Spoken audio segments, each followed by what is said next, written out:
Mesdames et messieurs les délégués, chers amis, je voulais vous saluer et je voulais sans tarder souhaiter à nouveau la bienvenue à nos hôtes d'honneur, les pasteurs Var et Marie-Claire Caémot, le pasteur André Bénon et les pasteurs Yvon Déa et Marc Perrin et son épouse, qui nous font l'amitié d'être parmi nous lors de cette assemblée générale, venant de Nouvelle-Calédonie, des églises protestantes Kanaki, Nouvelle-Calédonie et Île Loyauté, église évangélique libre et Assemblée de Dieu. Soyez ici chez vous et vivez ce temps d'accueil et de séjour dans la joie partagée avec chacun de nous. Beacheret, Uvekitear, Tiue, Geburatkem, c'est dans le calme et la confiance que sera votre force. Ésaïe 30, verset 15. Enfin, une partie du verset 15, parce que si vous lisez la phrase qui suit, mais je ne vous la lirai pas. Ces mots du prophète Ésaïe, prononcés dans une période de trouble, où la tentation populiste guettait déjà les gouvernements du peuple d'Israël, et où l'avenir du régime était loin d'être assuré, résonnent comme un message évangélique, c'est-à-dire comme un message d'espérance. Le calme et la confiance. Le calme est aujourd'hui celui de tous ceux qui analysent et discernent les temps qui viennent. La confiance est celle que nous recevons de la part de celui qui guide nos existences afin que nous puissions affronter et vivre nos lendemains. Je voudrais, en ouverture de cette Assemblée générale de la Fédération protestante de France, qui clôt une période de 4 années et s'ouvre sur de nouvelles perspectives, signer de ces 2 mots mon message, donc le calme et la confiance. Et je terminerai ce message par une adresse à l'attention des chrétiens de ce pays, de toute confession, et aux citoyens, croyants ou non, qui s'interrogent sur l'avenir. Cette adresse sera bien évidemment, elle aussi, enracinée dans cette prophétie d'Ésaïe. Le calme, tout d'abord. Je veux ici faire référence à celui nécessaire des chercheurs et des observateurs qui discernent par l'étude et l'analyse ce qui advient dans nos sociétés, dans notre pays, au plan religieux et spirituel, les questions vives et les enjeux. Je pense en particulier à 2 types de réflexions menées récemment que je veux partager avec vous. Tout d'abord, celle tirée de la revue Études, qui titre sa recherche par ces mots « Une Europe sans christianisme ?» Point d'interrogation. Avec la présentation de récits et d'analyses sur les facettes d'un déclin, et puis des réflexions sur l'absence de Dieu, et heureusement, enfin, sur la reconnaissance de quelques éclats de transcendance. J'aimerais, pour ouvrir ce message, reprendre ces mots du sociologue des religions Jean-Paul Willem, issu de cet ensemble de réflexions sur la situation que connaissent les différentes confessions, et le christianisme en particulier, dans un monde en pleine recomposition et dans un processus de mondialisation. Voici ce qu'il écrit. « Plus de modernité, ce n'est pas moins de religieux, mais du religieux autrement. » Et s'ouvre alors toute une série de perspectives sur les nouvelles modalités de vivre la foi, sur les nouvelles façons de construire l'Église, de promouvoir le discours évangélique dans un monde en pleine reconfiguration. Certes, l'Europe n'est qu'un continent parmi d'autres, mais son histoire et sa géographie l'autorisent à se penser comme un lieu privilégié pour comprendre ce qui advient au plan de la transmission de la foi. La sécularisation et les effets de cet effacement progressif du christianisme lui donnent une légitimité pour dire que la mission des églises, de leurs œuvres et de leurs mouvements n'en est que redoublée. Le deuxième type de réflexion est tiré de ce qu'écrit le professeur Andrea Riccardi, fondateur de la communauté catholique Sant'Egidio à Rome, que j'ai la joie de côtoyer en réelle amitié dans le cadre de l'engagement de la Fédération protestante de France sur le projet des couloirs humanitaires, avec la Fédération de l'entraide protestante et d'autres partenaires, avec les églises qui s'y engagent, sur les nouvelles façons de vivre l'Évangile, dans un témoignage qui laisse ouvertes les initiatives et les renouveaux les plus féconds. Au crédit indiscutable qu'il accorde à l'analyse sociologique la plus documentée et parfois la plus aride, celle que j'évoquais à l'instant, il ajoute, lui, l'appel à l'initiative et à la créativité, même et y compris celle du rêve évangélique. Voici ce qu'il écrit. Le rêve n'est pas une simple fantaisie. Dans la Bible, les rêveurs ne sont pas des personnages incapables de réaliser quelque chose de concret. Au contraire, ce sont ceux qui sont appelés par Dieu à collaborer de manière factuelle à son dessein. Je pense, poursuit-il, aux deux Joseph les plus célèbres des récits bibliques. Joseph, fils de Jacob, dans l'Ancien Testament, et Joseph, époux de Marie, dans le Nouveau, tous les deux des rêveurs. Cependant, dans leurs rêves, l'usage de la raison s'ancre dans l'acte de foi. Et je ne peux m'empêcher ici de penser à ces expressions de foi issues justement de la tradition évangélique qui désignent une volonté, un projet, un souhait qu'il faudra bien mettre en œuvre, porter collectivement dans la prière, dans la communion, et qui s'énoncent ainsi « J'ai eu une vision » ou « J'ai fait un rêve ». Et ces expressions font écho à mes yeux de façon lumineuse à ce qu'écrit un universitaire, chercheur, lucide et bienveillant à l'égard du christianisme, et particulièrement dans sa version protestante, dans un ouvrage récent qui suscite à la fois questionnement et espoir, et voici ce qu'il écrit. Il s'agit d'Olivier Roy. « Si l'Europe doit redevenir chrétienne, elle a besoin de prophètes, pas de législateurs. Il me faut redire enfin combien les deux sœurs jumelles, Ratio et Fides, se conjuguent en nous quand elles se mettent au service de l'Évangile, combien la foi et la raison fécondent nos vies, nos destins, lorsque l'une et l'autre se laissent inspirer par leur cadette, caritas, la compassion, l'amour, la bienveillance, la charité. Dans ce monde en voie de sécularisation, il existe donc bel et bien des chercheurs, d'une part, qui discernent, et des rêveurs, qui deviendront acteurs à leur tour et sans doute témoins ou prophètes. Le calme dont il est question est à mes yeux ainsi ce temps de recherche, ce temps du rêve, du discernement, de la vision, où raison et foi s'entremêlent et engrangent dans le silence les germes d'une création et les prémices d'un renouveau pour demain. Les membres de la Fédération protestante de France sont tous au bénéfice de ce calme de Dieu, qui n'est pas absence de sa part, ni démission de la nôtre, mais lente et secrète maturation de projets à venir. Et ce que je veux dire ici, c'est que le christianisme est toujours ressourcé au travail inlassable et mystérieux de l'Esprit Saint, parfois de façon si indicible que l'on croit que tout est défaite, disparition, effacement, alors qu'il s'agit bien de naissance, de croissance et d'invention nouvelle. Qui aurait pu imaginer que les événements festifs et commémoratifs de 2017, et particulièrement cette incroyable nuit des thèses à Strasbourg, soient à l'origine d'un rêve devenu projet puis réalité comme celui des rendez-vous de la pensée protestante, auxquels s'associent avec enthousiasme tous les instituts de formation de théologie protestante du pays, dans leur diversité, avec leurs compétences, ainsi que la Fédération et l'hebdomadaire Réforme comme membres fondateurs. Vous trouverez plus de précisions dans le numéro de Réforme qui est ici sur la table à votre gauche.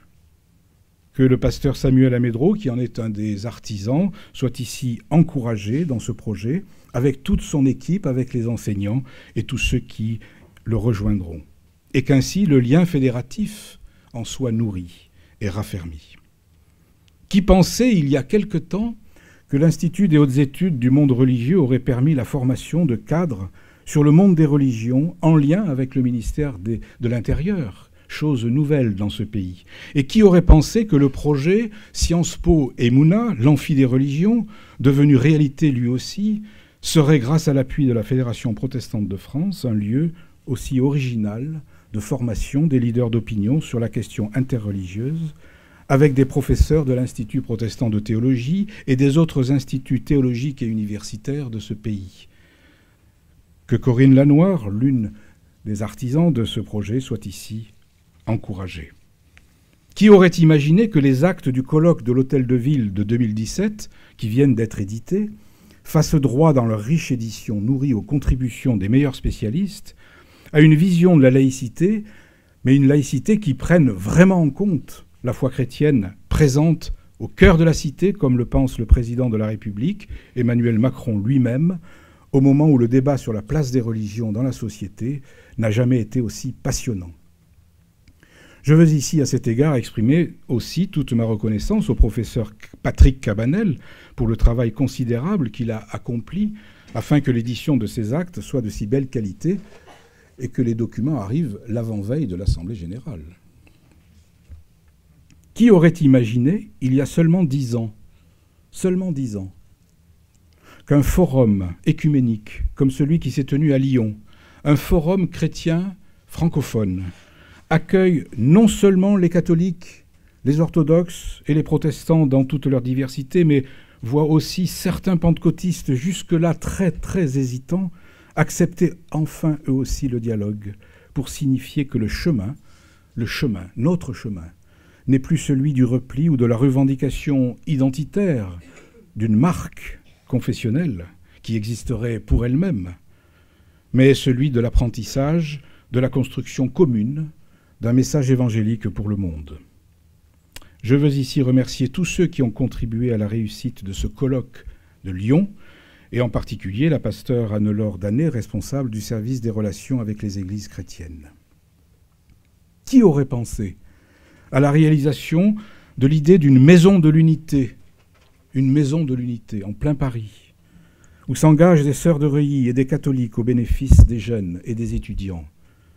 Salutations à sœur Bénédicte. Qui aurait imaginé que les églises évangéliques de la Fédération protestante de France, toutes, proposent cette année 2019 un colloque ambitieux sur l'histoire du mouvement évangélique en France, de sorte que chacun soit informé des enjeux et des richesses d'un protestantisme témoin, acteur et prometteur, au-delà des logiques qui ne veulent que le diviser. L'évocation de ce colloque, qui fera date, n'en doutons pas, me permet ici de rendre un hommage particulièrement chaleureux et sincère au pasteur Jean-Marc Potenti, président de la CEF, qui depuis tant d'années, au sein de son Église, au sein du Conseil de la Fédération, au sein de son bureau, à la présidence de la coordination évangélique, est toujours, bon, c'est vrai Jean-Marc, toujours à mes côtés, toujours, ou moi au tien, en vérité, n'a jamais cessé d'exprimer sa confiance en Dieu et n'a jamais ménagé ses efforts pour le renforcement du lien fédératif, parfois au détriment de sa santé, mais toujours dans un esprit de service. Voici que pendant ces 2 jours, il préside l'Assemblée générale et nous conduit dans un travail fédératif auquel il contribue ardemment depuis tant d'années. Je veux le remercier aujourd'hui et je vous propose de l'applaudir quand même.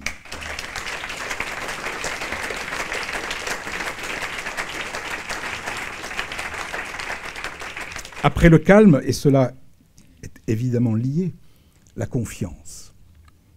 Ici, 3 cercles sont concernés. Celui de l'écuménisme, celui de l'international et celui de l'interreligieux. L'écuménisme qui se fonde dans le goût de l'autre et l'appel du Christ à reconnaître cet autre dans la confiance, est une donnée incontournable de l'engagement fédératif, inscrit par ailleurs dans sa charte.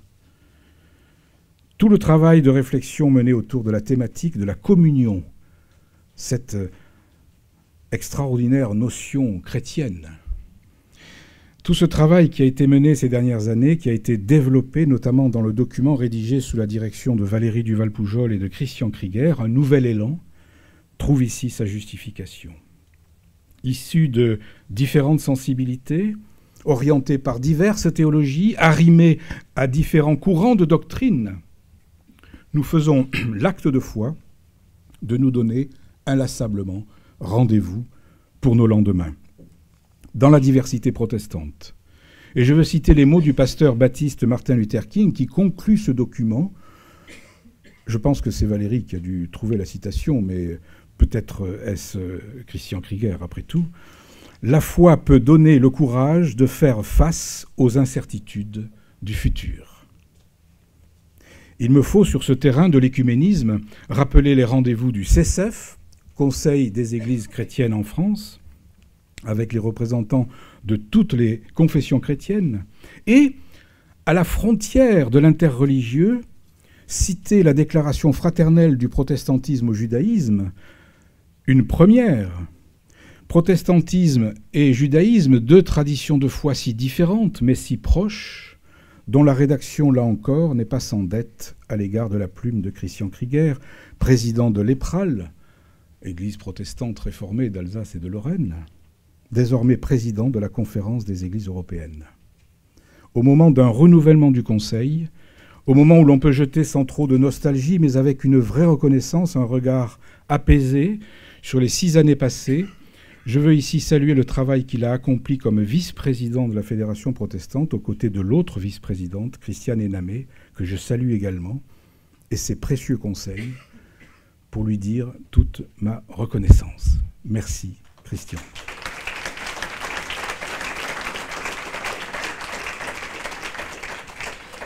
Par lui, les églises membres de la CEC, Conférence des Églises européennes, et la FPF, qui y est associée, seront désormais encouragés à vivre encore plus et encore mieux ces liens européens. Nous en avions déjà parlé, et des projets sont en cours. Mais l'international déborde largement l'Europe, et du Liban au Congo, de Madagascar au Maroc ou à la Corée, au Japon.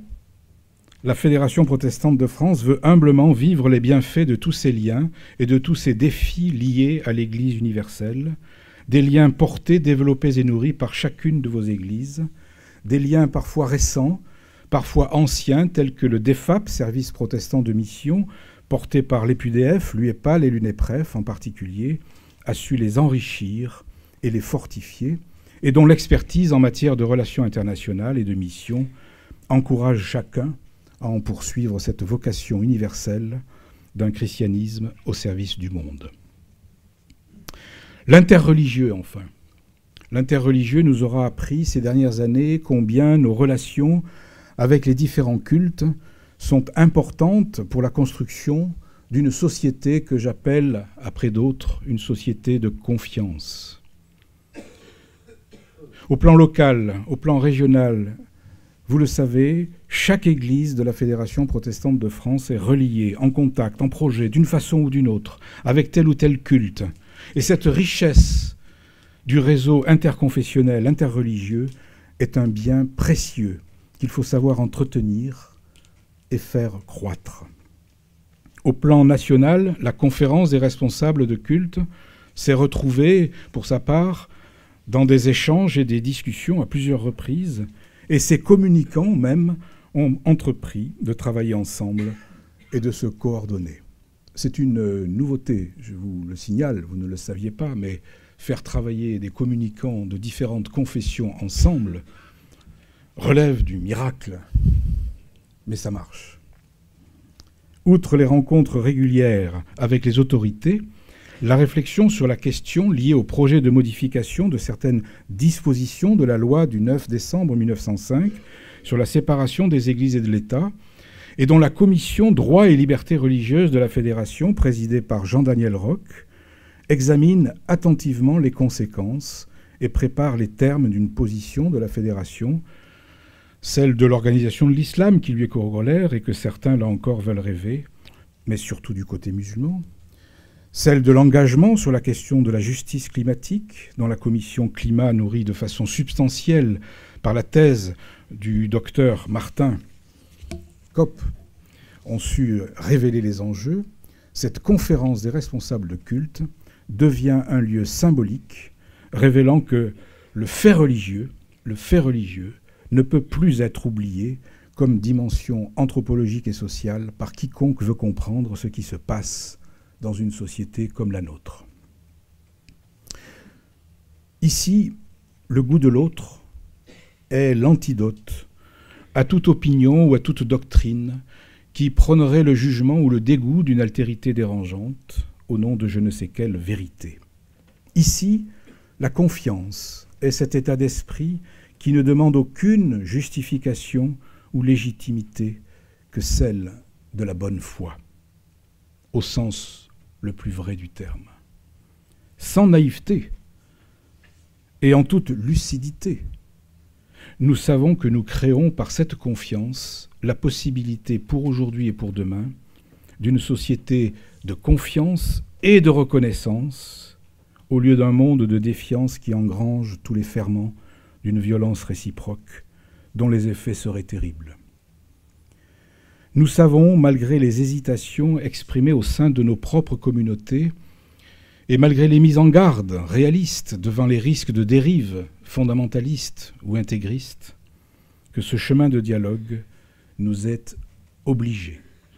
Un peu comme l'énonce l'expression « noblesse oblige », entre nous, protestants de toute confession, je disais il y a quelque temps déjà « communion oblige ». Eh bien, je peux dire maintenant qu'entre confessions religieuses différentes, dialogue oblige. Car les autres voies que sont celles de l'indifférence, une indifférence qui, ne voyant pas l'autre, l'oublie et l'humilie, ou encore la voie du mépris qui nourrit chez l'autre le ressentiment, ou enfin celle du déni qui empêche, à cause de la peur ou par paresse théologique, de se comprendre soi-même un peu autrement qu'au centre du monde, ces autres voies ne sont pas guidées par le message de l'Évangile. Nous savons que nous devons attacher au moins quelques crédits à nos credos respectifs. Nous savons que nous devons être confiants sous peine de remplacer le dialogue par le défi. Nous savons enfin que nous devons sans cesse reformuler la foi chrétienne pour qu'elle parle à ceux qui la reçoivent et qu'elle questionne vivement ceux qui l'écoutent. Le dialogue interreligieux dans lequel bon nombre d'entre nous sont un peu mal à l'aise, et on le sait, on le comprend, on en est au début. Le dialogue interreligieux commence une histoire. Et comme au début du dialogue écuménique, il y a presque 100 ans, chacun éprouve ce curieux sentiment que ses premiers pas sont nécessaires, sans pour autant connaître le chemin, ni même encore la méthode, et encore moins la destination exacte.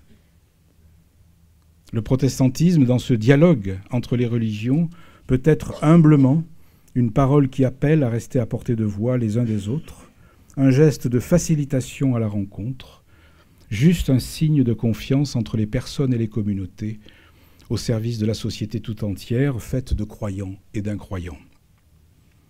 La commission judaïsme, qui a organisé un colloque remarquable sur les paroles croisées de nos deux confessions, nous a appris à nous laisser dépayser et à recadrer nos propos, en tenant vraiment compte de l'autre différent afin de mieux le comprendre, afin de mieux se comprendre soi-même. Et la commission des relations avec l'islam, de même, a réussi un bel exploit, à vrai dire, en faisant en sorte que dans un temple protestant, en plein Paris, la danse d'un derviche tourneur s'harmonise avec le chœur chantant de psaumes réformés, et surtout que les présentations de nos textes fondateurs amènent chacun à sa source et ouvrent à l'effort toujours risqué de l'interprétation.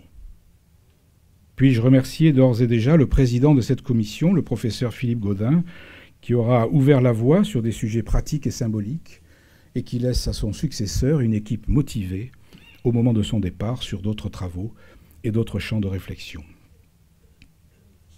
Et maintenant, la force, parce qu'après le calme et la confiance, nous sommes portés par une force.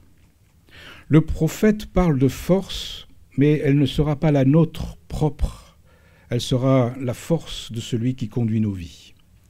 Cette force, je la vois à l'œuvre sur plusieurs plans.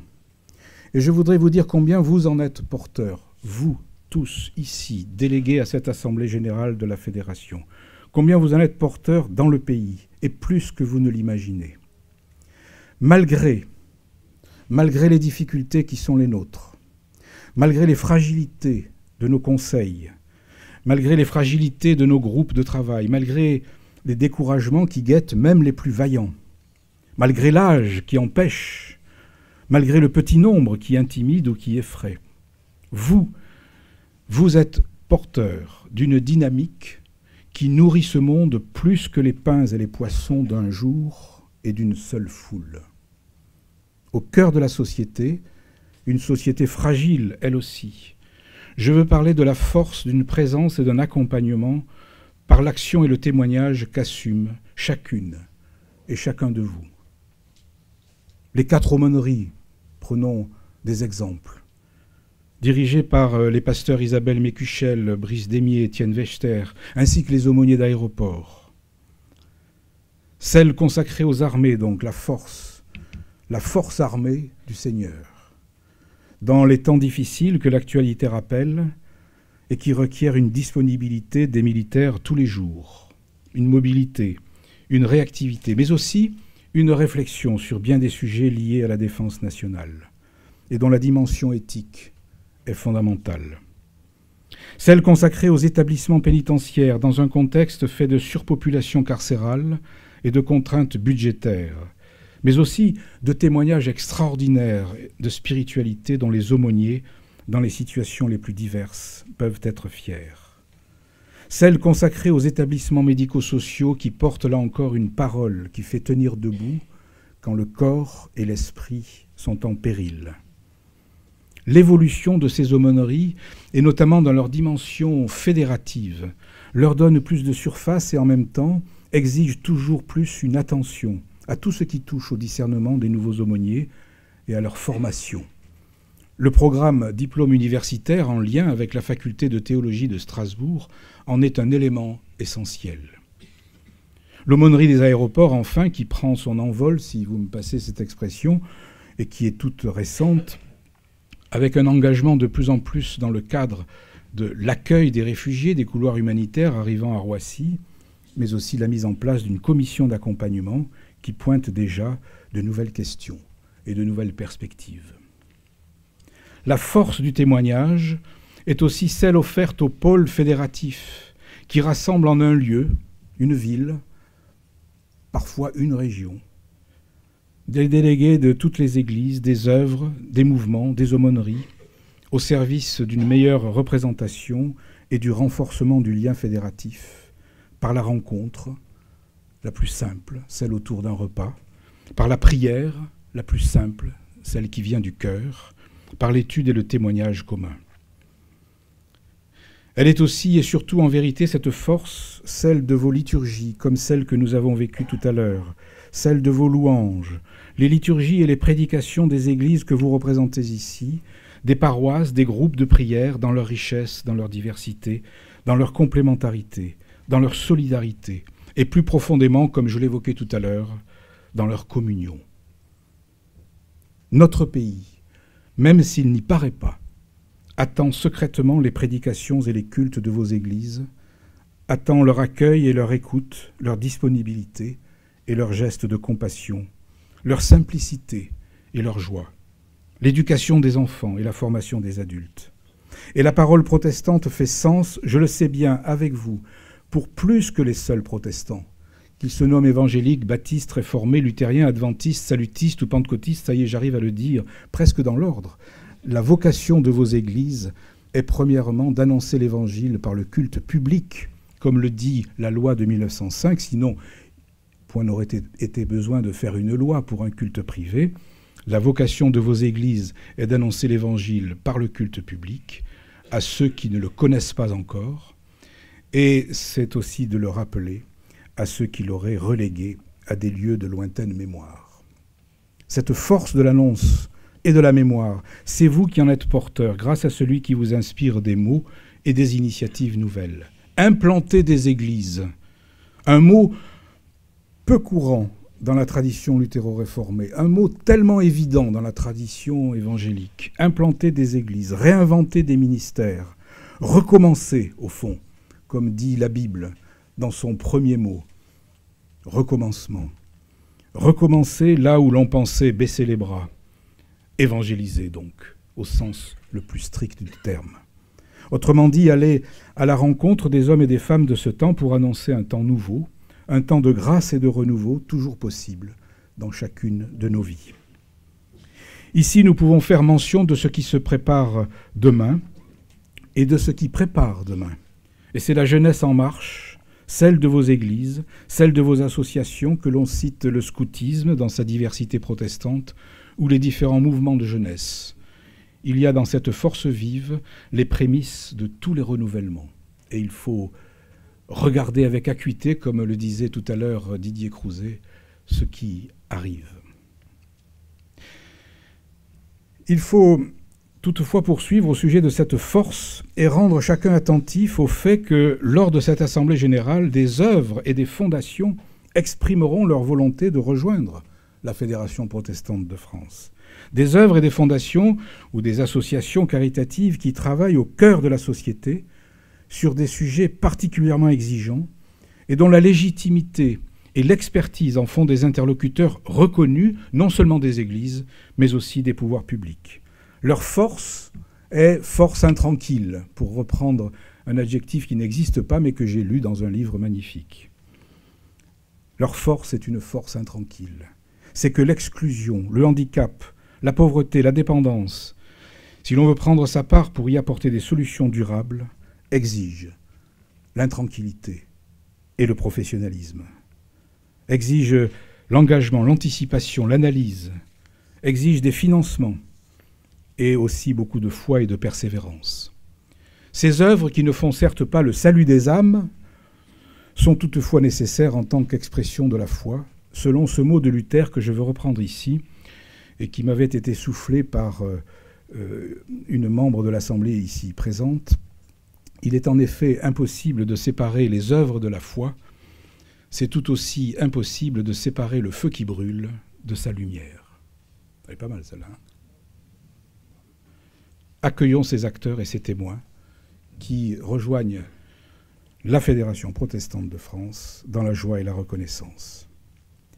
La force du témoignage, enfin, sera celle permise par l'image, par le son, par l'écrit, à travers les émissions de télévision sur France 2 et de radio sur France Culture chaque dimanche, et en fin de compte par le service communication au long des jours, des semaines et des mois, par les communiqués, les articles, les informations, par le site, par les réseaux sociaux, service qui valorise les actions des membres de la FPF et les fait connaître entre eux et auprès du public, bien au-delà des cercles chrétiens.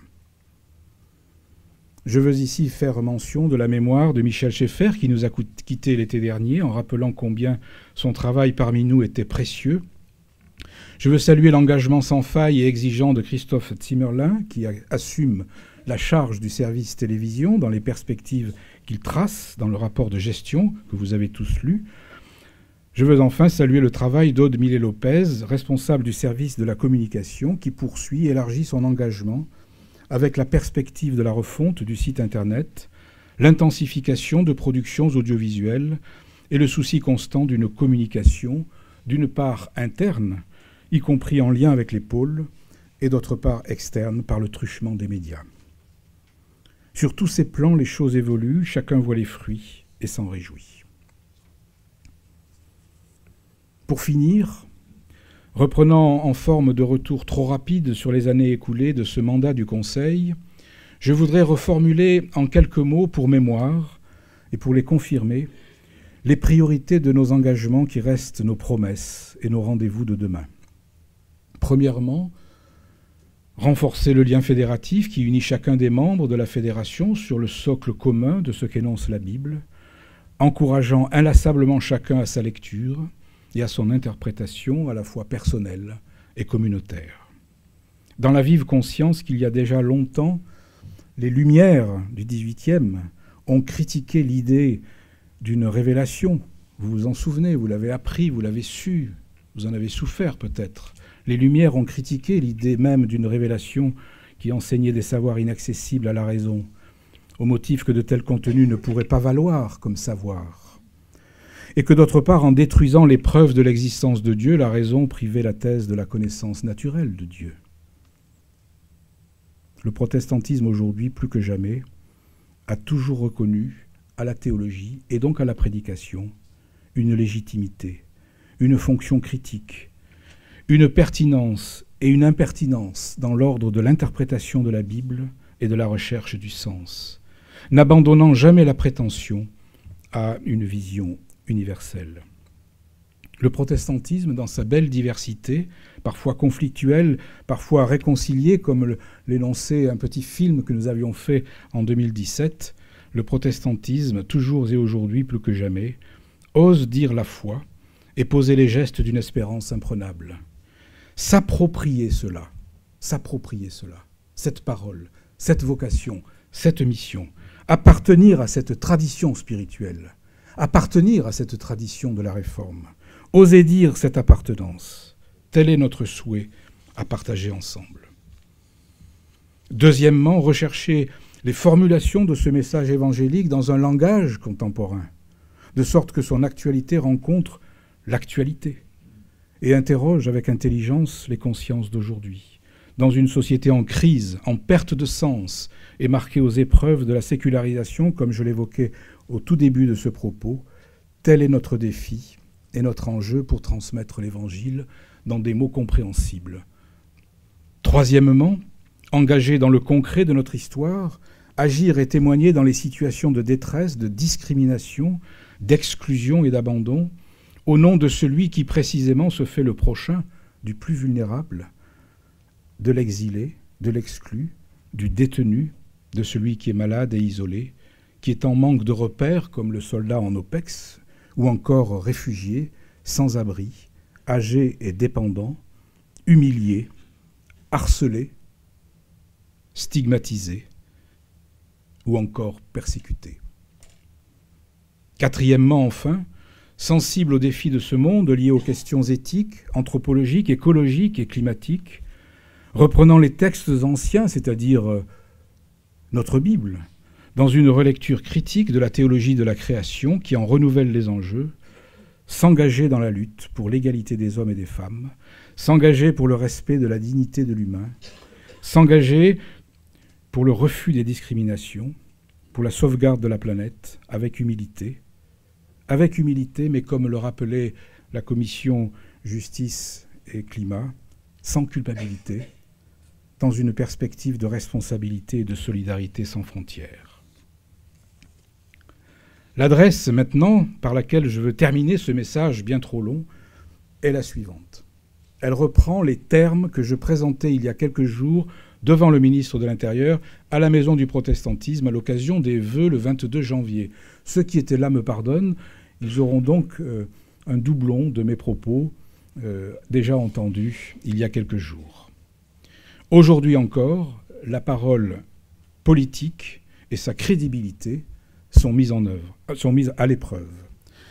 Cette parole politique et cette crédibilité sont mises à l'épreuve de l'exigence évangélique de justice.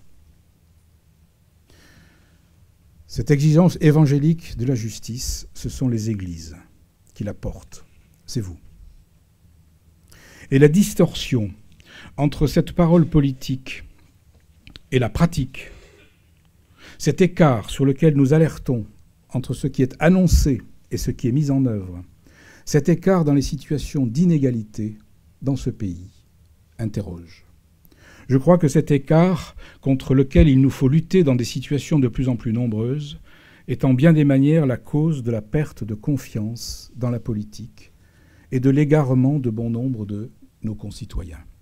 Égarement de nos concitoyens. Égarement dans une société qui n'est plus assez accueillante et où certains ne trouvent plus leur place. Égarement d'hommes et de femmes qui ne se sentent plus représentés, autrement dit, qui ne se sentent même plus présents dans leur propre cité. Ici, la parole politique doit être à nouveau suscitée, ressuscitée, s'il était possible, et son crédit relégitimé. Il s'agit de renouer sans délai ce qui se défait. Il s'agit de reconnaître celui qui est méprisé ou qui ressent qu'il l'est. Il s'agit de refaire ensemble société, de recréer une société de confiance et de reconnaissance, et c'est pourquoi nous y travaillons au nom du Christ. L'acte de foi est ici acte citoyen. L'acte de foi n'est pas seulement prière, prière intime, silencieuse, parole de soi à Dieu ou de Dieu à soi. L'acte de foi ne doit pas être assigné à résidence au fort intérieur, à la sacristie confidentielle de nos temples, de nos églises. L'acte de foi se prononce, en effet, et s'entend dans l'espace public. Il se déploie même dans ses liturgies et ses prédications lors du culte, comme je l'évoquais tout à l'heure, précisément parce que c'est notre vocation de nous adresser en public. L'acte de foi engage et met en marche, et c'est alors la foi en acte, l'alerte sur les risques de violence et sur le risque de discrédit de la parole qui nous tient ensemble en démocratie et des politiques qui la portent, n'est donc pas une alerte vaine.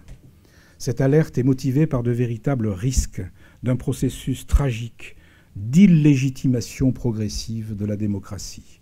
Et comme je l'évoquais à plusieurs occasions, sous la forme d'une question, mais qu'y a-t-il donc après la démocratie ? Je veux croire que chacun dans les églises, les œuvres, les mouvements et les communautés, comme dans ce pays, croyants ou incroyants, trouve les ressources pour construire inlassablement cette société de reconnaissance et ne jamais se résigner devant ces risques. Au moment où s'ouvre cette Assemblée générale, qu'il me soit permis donc de remercier particulièrement le secrétaire général de la Fédération protestante de France, le pasteur Georges Michel, à qui le Conseil a renouvelé sa confiance pour les années qui viennent. Je veux ici saluer son travail, sa disponibilité, ses nombreuses compétences, ses qualités, en votre nom à tous. Et je vous propose de l'applaudir.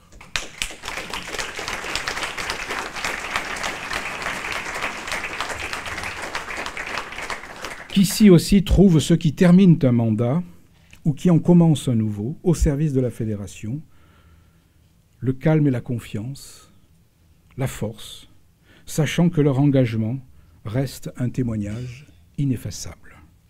Et enfin, que soient ici accueillis comme il se doit nos invités d'honneur venus de Nouvelle-Calédonie pour ces 2 jours, avec un accueil proposé par le DEFAP, que je remercie encore, et qui permet que tout cela se passe de manière agréable et efficace. Les pasteurs Var Caemo, le pasteur Marie-Claire Caemo, son épouse, le pasteur André Bénon, président de l'Église évangélique libre, le pasteur Marc Perrin, aumônier des prisons et pasteur des Assemblées de Dieu, venu avec son épouse, Roselyne Duplessis et le pasteur Yvon Déa, président des Assemblées de Dieu en Nouvelle-Calédonie. Merci à vous.